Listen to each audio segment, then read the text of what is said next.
আমরা চলে এসেছি নামথিং পোকরি লেকে, যেখানে সালমান্ডার পাওয়া যায়। এটাই প্রথম সালমান্ডার পাওয়া গিয়েছিল, মানে এখানেই দেখা গেছিল। এটা সালমান্ডারটা আমি আগেও দেখিয়েছি যে কোন প্রজাতির বা কোথা থেকে এসছে এটা। তো এখানে একটা লেক আছে দেখতে পাচ্ছ। এই লেকটাকে না পুরো প্রিজার্ভ করা আছে। এই লেকটাতে কিন্তু সবারই যাওয়ার অনুমতি নাই, আর লেকের দুই পাশে এরকম পাইন বন। তো এখানে ভাগ্নে আছে আর আমি আছি, তো দুজনে মিলে দেখে একটু ফটোগ্রাফি করবো। ও সত্যি খুব সুন্দর লাগছে, কিন্তু আমার না একটু পেটে লাগছে হালকা। এই নামথিং পোকরি লেকে কিন্তু বর্ষাকাল ছাড়া অন্যান্য সময়তে জল থাকে না। তার কারণটাই হচ্ছে, একে তো জানেনই যে এখান থেকে আমাদের আন্ডারগ্রাউন্ড ওয়াটার কতটা নিচু, আর তার উপরে যদি এরকম জায়গায় একটা লেক থাকে, এই লেকটা মূলত বৃষ্টির জলেই পুষ্ট, এবং ওপর থেকে যে চুয়ানি জলটা আসছে আমাদের এই মাটির, সেই চুয়ানি জলে এটা পুষ্ট। রাস্তাটা একবার দেখুন কত সুন্দর। সামনেরটা হচ্ছে বড় লেক, বিশাল বড় লেক। চলো একটু পাইন ফরেস্টে মজা করলাম, আর কিছুই না, বাড়ি যাই, পেটে খুব লাগছে। বেশি জায়গা বেশি এলাবোরেট করতে পারবো না, ভিডিওর ব্যাকগ্রাউন্ডে জায়গাটার ব্যাপারে এলাবোরেট করে দেবো। और 150 रुपया में नहीं होगा।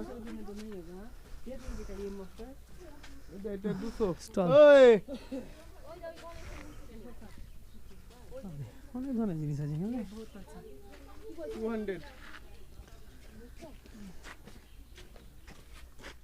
এখন চলে এসেছি অহলদারা ভিউ পয়েন্টে। অহলদারা ভিউ পয়েন্টে 360 ডিগ্রি ভিউ দেখানো হয়। এটা এমন একটা ভিউ পয়েন্ট যে এখান থেকে প্রাকৃতিক দৃশ্যগুলি খুব সুন্দর দেখতে পাওয়া যায়। এটা আছে সিটং 3 নম্বরে। সিটং 1 আর 2 এর দৃশ্যগুলি আগে দেখালাম কিছু। এটা হচ্ছে সিটং 3 নম্বরে। এখানে সিংকোনা গাছের চাষ করা হয়। দেখুন এটা হচ্ছে সিংকোনা গাছ, এগুলো সবই ওদিকে সবই কিন্তু সিংকোনা গাছের প্ল্যান্ট সব। ওই সিংকোনা গাছ থেকে সিংকোনা গাছের ছালগুলো কুইনাইন ওষুধের জন্য তৈরির জন্য ব্যবহার করা হয়, আর সেই কুইনাইন ম্যালেরিয়া রোগের ওষুধ। এখন আমরা যাবো অহলদারা ভিউ পয়েন্টে। এটা হচ্ছে পার্কিং। এখানে ঢোকার জন্য 50 টাকা নিল আমাদেরকে। যদি কারে করে আসেন তাহলে 50 টাকা, হ্যাঁ, বাইকে করে আসেন তাহলে 20 টাকা। কার যদি রাত রোকে, মানে রাত পর্যন্ত থাকে, তাহলে হবে 100 টাকা। আর যদি বাস যদি থাকে, বাইক যদি থাকে রাত পর্যন্ত, তাহলে হবে 50 টাকা। পশ্চিমবঙ্গের দার্জিলিং জেলায় অবস্থিত সবথেকে সুন্দর ও পিসফুল একটি ভিউ পয়েন্ট হলো এই অহলধারা ভিউ পয়েন্ট, যা সি লেভেল থেকে প্রায় 5000 ফুট উঁচুতে অবস্থিত। এটি সিটং 3-তে অবস্থিত এমন একটি গ্রাম যা তিস্তা নদীর ঠিক তীরেই অবস্থিত, যার অপর পাশে রয়েছে মহানন্দা ওয়াইল্ড লাইফ সেঞ্চুরি, যেখানে বিভিন্ন রকম বিলুপ্তকর ওয়াইল্ড অ্যানিম্যাল ও বার্ডসের দেখা পাওয়া যায়। এই অহলধারা ভিউ পয়েন্টটি মূলত এর 360 ডিগ্রি ভিউ এর জন্য বিখ্যাত, যা নামথিং পোকরি লেক থেকে 10-11 কিলোমিটার ও এনজিপি থেকে প্রায় 48 কিলোমিটার দূরে অবস্থিত।